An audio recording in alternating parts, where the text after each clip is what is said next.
नमस्कार दोस्तों, स्वागत है आपका एग्जाम मेकर यूट्यूब चैनल में। दोस्तों इस वीडियो के माध्यम से हम टेस्ट संख्या 40 देखेंगे यूपीपीसीएस के लिए। दोस्तों आपके लिए ज्ञात होगा कि एग्जाम डेट वर्तमान में 21 जून निर्धारित है। दोस्तों प्रश्नों की संख्या इस टेस्ट में 20 होगी। आप जितने सही कर पाते कमेंट बॉक्स में प्लीज़ ज़रूर बताइएगा दोस्तों, तथा जो आपके लिए प्रश्न दिख रहा है उसका आंसर दीजिएगा। अगर आंसर आपको नहीं पता है देखेंगे वीडियो के अंत में दोस्तों। हाँ, अगर आप चैनल पर नए हैं तो प्लीज़ आपसे विनम्र निवेदन है, चैनल को सब्सक्राइब कर लें तथा बेल आइकन को दबा दें, जिससे चैनल से संबंधित किसी भी गतिविधि की जानकारी आपको तुरंत प्राप्त हो सके। तो दोस्तों हम प्रारंभ कर दें अपने इस टेस्ट सीरीज के लिए।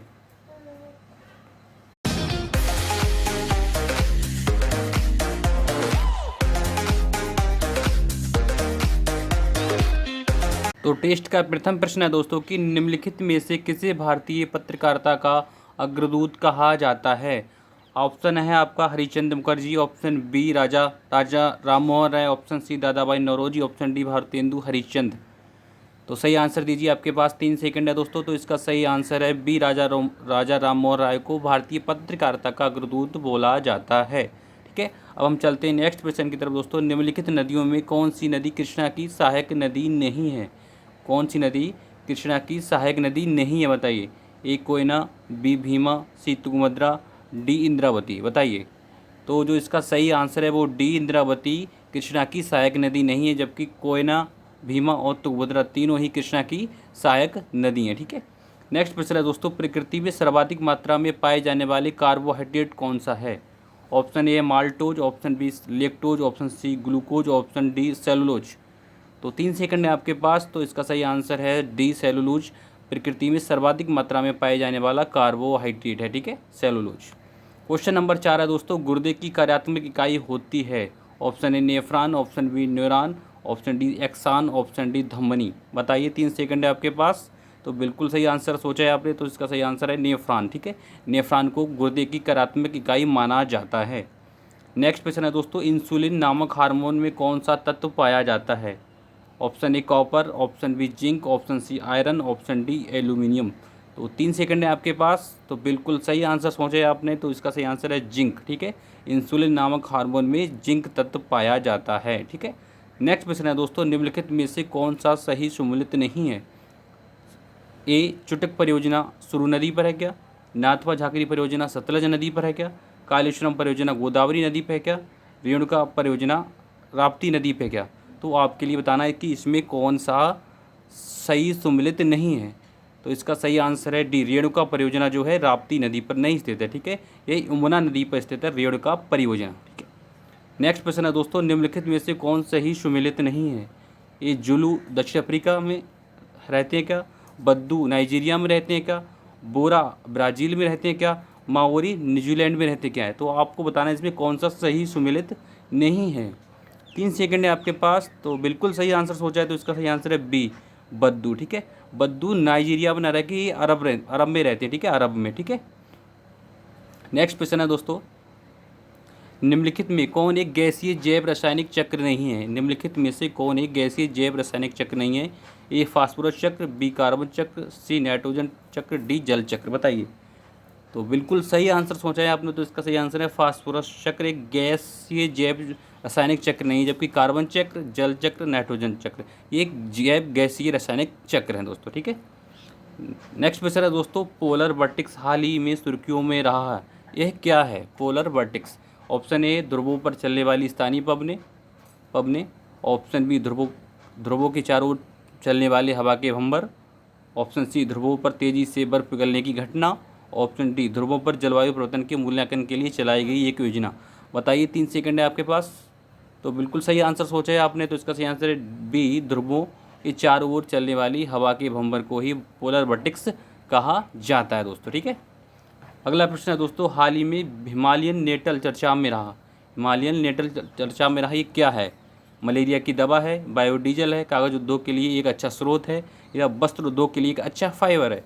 तो इसका सही आंसर सोचिए। तो इसका सही आंसर है सी कागज़ उद्योग के लिए, इसका सही आंसर है डी वस्त्र उद्योग के लिए एक अच्छा फाइबर है हिमालयन नेटल। दोस्तों ये यूपीएससी यानी कि आईएएस 2019 में प्री परीक्षा में ये प्रश्न पूछा गया था दोस्तों। ठीक है, तो अगला प्रश्न है दोस्तों, विश्व की पहली अल्ट्रा फास्ट हाइपर लूप परियोजना कहाँ स्थापित की जाएगी। ऑप्शन ए आंध्र प्रदेश में, ऑप्शन बी महाराष्ट्र में, ऑप्शन सी तमिलनाडु में, ऑप्शन डी केरल में। बताइए, 3 सेकंड है आपके पास। तो बिल्कुल सही आंसर दिया, ये महाराष्ट्र में चलाई जाएगी। ठीक है, महाराष्ट्र में पुणे से मुंबई के बीच, ठीक है, पुणे से मुंबई के बीच विश्व की पहली अल्ट्रा फास्ट हाइपरलूप परियोजना चलाई जाएगी। ठीक है, महाराष्ट्र के मुंबई से पुणे के बीच।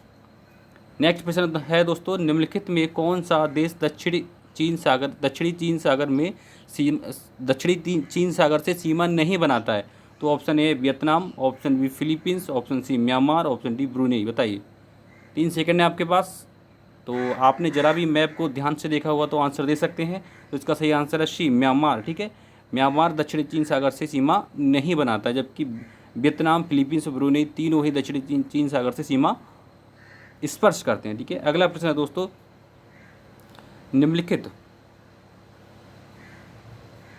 निम्नलिखित स्थानों में से कहाँ पर सेमपिन जनजाति पाई जाती है? ऑप्शन ए नीलगिरी पहाड़ियों पर, ऑप्शन बी निकोबार द्वीप समूह पर, ऑप्शन सी मिसमी पहाड़ियों पर, ऑप्शन डी है अंडमान द्वीप समूह पर। बताइए, 3 सेकंड है आपके पास। तो इसका सही आंसर है निकोबार द्वीप समूह पर सेमपिन जनजाति पाई जाती है। ठीक है, निकोबार द्वीप समूह। अगला प्रश्न है दोस्तों, निम्नलिखित में से किसने स्वदेश सेवक ग्रह का संस्थापक था? स्वदेश सेवक ग्रह एक संस्था थी, उसके संस्थापक कौन था? बताइए, तारकनाथ दास थे, GD कुमार थे, लाला हरदयाल थे, या फिर रामनाथ पुरी थी? बताइए, 3 सेकंड है आपके पास। तो इसका सही आंसर है GD कुमार ने स्वदेश सेवक ग्रह की स्थापना की थी। ठीक है, GD कुमार ने स्वदेश सेवक ग्रह की स्थापना की थी। अगला प्रश्न है दोस्तों, सल्तनत कालीन किस सुल्तानी ईद उल फितर के अवसर पर कुछ कैदियों को जेल से रिहा करने की प्रथा शुरू की थी? Option A Iltutmish, option B Mohammad bin Tughlaq, option C Mubarak Shah, option D Sikandar Lodi. बताइए, 3 सेकंड है आपके पास। तो इसका सही आंसर क्या है? बताइए। तो दोस्तों, इसका सही आंसर क्या है? इसका सही आंसर है डी। ठीक है, डी सिकंदर लोदी। ठीक है, सिकंदर लोदी। ठीक है, लोदी वंश के सर्वश्रेष्ठ शासक सिकंदर लोदी ने ईद उल फितर के अवसर पर कुछ कैदियों को जेल से रिहा करने की प्रथा शुरू की। उसने मुहर्रम के दिन ताजिए निकालना बंद करा दिया, मस्जिदों के सरकारी संस्थाओं के रूप में परिवर्तन कर दिया और उन्हें शिक्षा का केंद्र बना दिया, यानी मस्जिदों को शिक्षा का केंद्र बना दिया था सिकंदर लोदी ने। ठीक है, तो ईद उल फितर पर अवसर पर कैदियों को जेल से रिहा किसने किया? सिकंदर लोदी। तो इसका सही आंसर क्या है? डी। ठीक है, डी। नेक्स्ट क्वेश्चन है दोस्तों, फिट इंडिया अभियान की शुरुआत कब की गई थी? ठीक है, फिट इंडिया अभियान की शुरुआत कब की गई थी? ए 29 अगस्त 2019, बी 30 अगस्त 2019, सी 31 अगस्त 2019, डी उपरोक्त में से कोई नहीं। ठीक है, तो इसका सही आंसर बताइए। तो इसका सही आंसर है 29 अगस्त 2019 को फिट इंडिया मूवमेंट की स्थापना की गई दोस्तों। और अगर इसके हम ब्रांड एम्बेसडर की बात करें तो सोनू सूद इसके ब्रांड एम्बेसडर हैं। ठीक है, फिट इंडिया मूवमेंट के सोनू सूद। ठीक है, तो 29 अगस्त 2019 को इसकी स्थापना की गई थी। ठीक है, नेक्स्ट क्वेश्चन है दोस्तों, यदि किसी लाल रंग की प्लेट को हरे प्रकाश में देखा जाए तो वह कैसी दिखाई देगी? ऑप्शन ए लाल दिखाई देगी, ऑप्शन बी सफ़ेद दिखाई देगी, ऑप्शन सी नीली दिखाई देगी, ऑप्शन डी काली दिखाई देगी। बताइए, तो इसका सही आंसर बताइए। 3 सेकंड है आपके पास। तो इसका सही आंसर है सफ़ेद दिखाई देगी। ठीक है, वो सफ़ेद दिखाई देगी। ठीक है, अगला प्रश्न है दोस्तों, मानव विकास सूचकांक किसके द्वारा प्रकाशित किया जाता है? ऑप्शन ए IMF द्वारा, ऑप्शन बी WTO के द्वारा, ऑप्शन सी संयुक्त राष्ट्र संघ द्वारा, ऑप्शन डी UNDP द्वारा। बताइए, 3 सेकंड है आपके पास। तो इसका सही आंसर है डी, UNDP द्वारा मानव विकास सूचकांक प्रकाशित किया जाता है। ठीक है, अंतिम क्वेश्चन है दोस्तों आज का, निम्नलिखित युग्मों पर विचार कीजिए। जो प्रश्न आपके लिए थंबनेल पे दिख रहा है तो वही प्रश्न है दोस्तों। ये 1 नंबर है, लक्ष्मी बेसिन बंगाल की खाड़ी में स्थित है क्या? बी मैत्री अंटार्कटिका में स्थित है क्या? और भारतीय आर्कटिक में स्थित है क्या? तो बताना है, सही कथन का चयन करें। 1 और 3 सही है, 2 और 3 सही है, केवल 2 सही है, केवल 3 सही है। ठीक है, बताइए इसका आंसर। देखो, जो लक्ष्मी बेसिन है ना, लक्ष्मी बेसिन बंगाल की खाड़ी में स्थित होगा, अरब की खाड़ी में। ठीक है, अरब की खाड़ी में स्थित है, तो 1 तो गलत हो गया। ठीक है, 1 वाला तो नहीं होगा। ठीक है, और दूसरे की बात करें तो मैत्री अंटार्कटिका में स्थित है, बिल्कुल स्थित है। मैं तो जो भारतीय की बात करें तो भारतीय आर्कटिक में ना स्थित होकर अंटार्कटिका में ही स्थित है, तो 3 भी गलत हो गया। तो 1 और 3 ये भी गलत हो गया, 3 वाला ये भी गलत हो गया, तो ये 3 ये भी गलत हो गया, तो सही कौन सा है? तो केवल 2 सही है, ठीक है। मैत्री अंटार्कटिका में है, जबकि भारती भी अंटार्कटिका में है, जबकि आर्कटिक में नहीं है, और लक्ष्मी वैष्णव अरब की खाड़ी में स्थित है दोस्तों। तो दोस्तों इस वीडियो में बस इतना ही। अगर आपके लिए वीडियो पसंद आई तो प्लीज़ वीडियो को लाइक करें, अपने दोस्तों के साथ वीडियो को शेयर करें, एग्जाम मेकर यूट्यूब चैनल को सब्सक्राइब करें। पूरी वीडियो देखने के लिए आपका बहुत बहुत धन्यवाद दोस्तों। अब हम मिलते हैं नेक्स्ट वीडियो में।